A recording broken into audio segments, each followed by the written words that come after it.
Jean, aujourd'hui, tu nous présentes le Spyder de chez Can-Am, le Sea to Sky. Quand tu veux faire de la route, surtout à deux, c'est la machine ça prend. Le confort, la puissance, là, c'est super bien équipé. La grande nouveauté cette année chez BRP, c'est vraiment le nouvel écran. Donc, il est tactile, c'est 10,25 pouces. Tu as le BRP Connect, puis tu as le Apple CarPlay. Pare-brise électrique, on adore ça, ce genre de machine-là, parce qu'on fait beaucoup de kilomètres. Poignée chauffante, banc chauffant, tout facile, tu le vois, près de la console. Même chose au niveau des contrôles. Tout est facile, tout est intuitif, tout est près des poignées.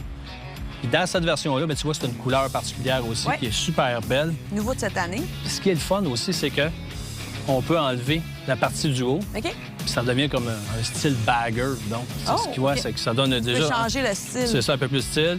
Puis au niveau de la performance du moteur, on s'attend quoi? On vient toujours avec le bon moteur Rotax, la 1330, le 3 cylindres. Tu as quand même 115 chevaux. Machine qui est lourde, 464 kilos.